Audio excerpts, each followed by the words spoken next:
முன்னெல்லாம் கெட்டவனை பார்த்தா அவன் கூட சேராத, எதில் வம்பில் மாட்டி விட்டுவான்னு சொல்லுவாங்க.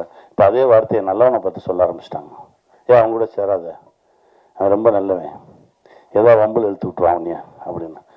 அந்த அளவுக்கு நமக்குள்ள இருந்த பிறழ்வு அதிகமாயிடுச்சு. நந்தா அவருடைய ஒரு படைப்பு திடீர்னு ட்ரெய்லருக்கு வாய்ஸ் கொடுக்கணும் அப்படின்னு கூப்பிட்றாரு. போனேன்.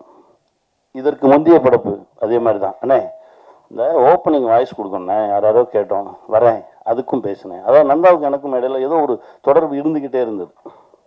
இன்னும் சொல்ல போனால் சோலா கிரியேஷன்ஸில் நான் ஒரு கதை சொல்லிட்டு வரேன்.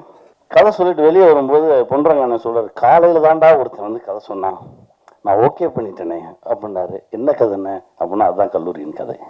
அங்கேருந்து ஆரம்பிச்சது.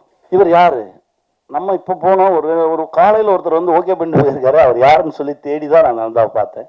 அப்படி ஆரம்பித்தது தான் இந்த பழக்க வழக்கம். பட் என்னென்னா ஒரே நேர்கோட்டில் தான் பயணிச்சுட்டு இருக்கோம், அப்படி தான் நான் நினைக்கிறேன். என்னை விட நல்லவன் நந்தா, அவ்வளவு நேர்மையானவன். எங்கள் அண்ணன் சொன்ன மாதிரி நான்லாம் அந்த 2வது அந்த செயினை எடுத்து இது யாருதுனாலும் கேட்பேன். நந்தா ஐயோ அப்படின்னு சொல்லி தள்ளி ஓடிடுவார். அவ்வளவு நல்லவர்.